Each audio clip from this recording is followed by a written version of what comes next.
क्षेत्र था, यह पितृतीर्थ कैसे हुआ, भगवान विष्णु ने इस क्षेत्र को वरदान दिया है कि ये इससे पवित्र बनाया है यज्ञ करके। गयासुर नामक दैत्य के शरीर के ऊपर उन्होंने अपने पांव से दबाया है और सभी ऋषि मुनियों को यहाँ पर तीर्थों को आवाहित किया है, तब यह इतना क्षेत्र पवित्र हुआ कि यह किसी को मोक्ष बड़ी चीज़ है कि प्राप्ति के लिए इसका महत्व। नमस्कार, मैं कौशलेंद्र प्रियदर्शी। आप देख रहे हैं न्यूज़ फॉर नेशन का चुनावी सफ़र। लेकिन इस चुनावी सफ़र में हम दो चीज़ों को समझने में लगे हैं, और वाकई इसलिए कि हम गया में हैं, यानी गया जी में हैं, और गया जी में भी विष्णु पद में हैं, जहाँ कहा जाता है कि पिंड दान करने पर पूर्वजों के आत्मा को शांति मिलती है। एक तरफ कर्म प्रधान विश्व करी राखा, जो जस करहि तसहि फल चाखा, तो दूसरी तरफ भगवान के बारे में कहा जाता है कि वे सब में मौजूद होते हैं। मतलब साफ है कि अगर क्या हम यही समझना चाहते हैं कि पिंडदान करने से क्या वाकई किसी जीव के आत्मा को शांति मिल जाती है, क्या पूर्वजों के आत्मा को शांति मिल जाती है।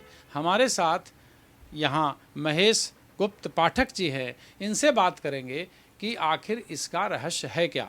सर, ये समझना चाहता है, चूँकि विज्ञान का युग है और इन जो परिवेश के अंदर हम लोग जो बातें करते हैं कि हम यहाँ पहुँचते हैं तो पिंडदान जब हम करते हैं तो हमारे पूर्वजों की आत्मा को शांति मिलती है। ऐसे श्राद्ध की बात होती है तो श्राद्ध का भी कई लोग विरोध करते हैं, लेकिन श्राद्ध भी कहा जाता है कि 13-14 प्रकार का होता है।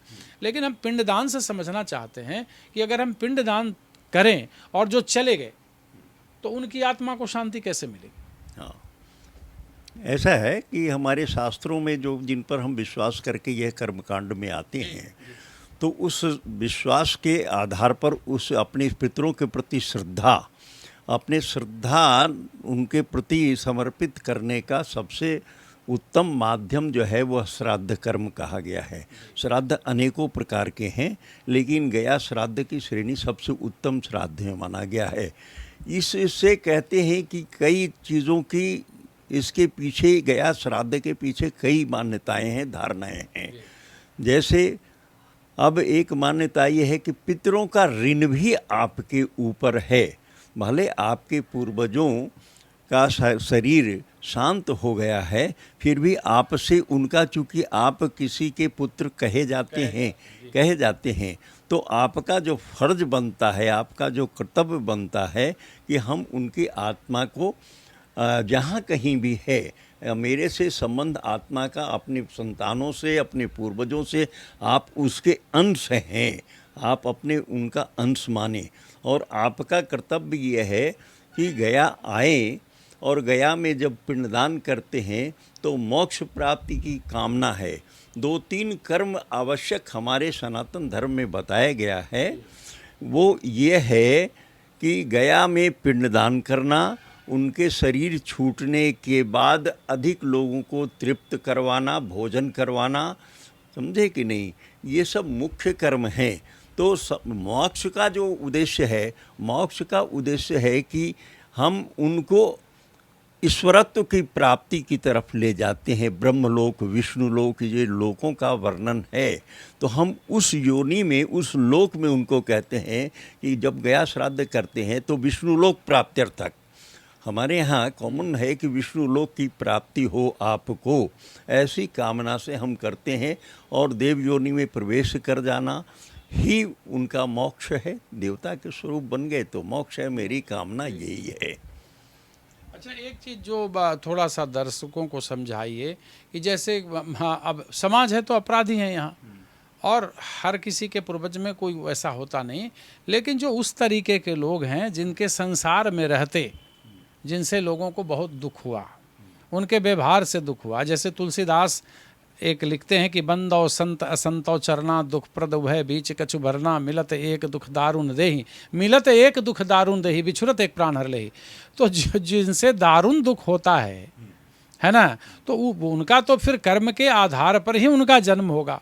भगवान का जो ईश्वरीय जो सॉफ्टवेयर है, जहाँ कहता है कि कर्म ही लौट करके आता है, तो वहाँ कैसे उनको हम मोक्ष की प्राप्ति कर, माने अगर वो पिंडदान के माध्यम से, क्या उसका सिस्टम है? हम उन कर्मों के जो दोष है उनका, उसको भी पिंडदान से ये कहते हैं कि भले मेरे पूर्वजों ने कोई ऐसे कर्म भी किए हों तो उनको भी मुक्ति दीजिए। अच्छा, ऐसा कहा ताकि जाता है? ऐसा कहा जाता है। अच्छा, हाँ। घटनाओं से भी किसी की मृत्यु हो जाती है, कोई एक्सीडेंट करके गुजर जाता है, पूर्ण आयु का भोग नहीं करता है, तो सबके उद्देश्य से मोक्ष की कामना की जाती है कि वो कहीं इतर भटके नहीं। हमारे यहाँ विशेष विशेष स्थानों का महत्व है कि जहाँ पर इस उद्देश्य से किया ये जाए। सारी चीजें पुराणों में है या कोई किस धर्म पुराणों में है, ये सारी चीजें पुराणों में वर्णित है? गरुड़ पुराण, वायु पुराण, अग्नि पुराण, विष्णु पुराण, गया जी का वर्णन है। वो भी तो कहीं पुराण सोर्स से लिया होगा, माने साहित्यिक स्रोत जो इतिहास के हैं, सोर्स कई होते हैं इतिहास के, उसमें एक साहित्यिक स्रोत भी बहुत इम्पोर्टेंट रोल अदा करता है इतिहास लेखन में। तो ये पुराणों में है, पुराणों से ऊपर भी कोई ग्रंथ, किन किन ग्रंथों में ऐसा कुछ? पर भी है। देखिए, ऐसा है ना कि हमारे जो मूल तो आदि ग्रंथ तो हमारे वेद हैं। वेदों में कर्मकांड का वर्णन है और कर्मकांड का उद्देश्य क्या क्या है, उन मंत्रों का वो है। उस आधार पर हमारे पुराणों में सब संकलित करके दिया गया है। उसकी कथा भी दी गई है कि गया जो क्षेत्र था, यह पितृतीर्थ कैसे हुआ। भगवान विष्णु ने इस क्षेत्र को वरदान दिया है कि ये इस पवित्र बनाया है यज्ञ करके। गयासुर नामक दैत्य के शरीर के ऊपर उन्होंने अपने पांव से दबाया है और सभी ऋषि मुनियों को यहाँ पर तीर्थों को आवाहित किया है। तब यह इतना क्षेत्र पवित्र हुआ कि यह किसी को मोक्ष बड़ी चीज़ है कि प्राप्ति के लिए इसका महत्व बना। मतलब कि ये, मतलब तीर्थ तो हैं कई, लेकिन जागृत तीर्थ जो हैं उसमें गया जी का नाम है, अग्रणी है। त्रेता से लेकर द्वापर तक देखेंगे, यहाँ पांडवों का भी आना हुआ। भगवान श्री राम की भी कथा है। आप देखेंगे कि उन्होंने भी दशरथ जी को अपने वनवास के क्रम में यहाँ पर सीता कुंड नामक स्थान पर पिंडदान किया है। फल्गु जी में आए हैं।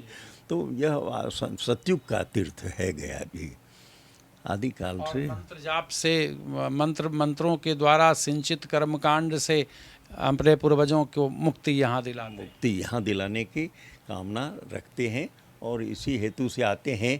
उसके बाद उनको धन धान पुत्र समृद्धि जो कुछ भी प्राप्ति चाहिए मनुष्य जीवन में, उन सब का आशीर्वाद वो देते हैं कि तुमने मेरे प्रति अपनी श्रद्धा सुमन जो अर्पित की है, मैं उसको आशीर्वाद करता हूँ कि गोत्र की वृद्धि हो, धन की वृद्धि हो, तुमको कोई कष्ट नहीं हो, शारीरिक कष्ट तुम्हारी दूर रहे। गोत्रणो वर्धनताम दातानो रविवर्धनताम, वेदों में आस्था तुम्हारी रहे, धर्म में आस्था बनी रहे, ऐसा पितृ आशीर्वाद करते हैं।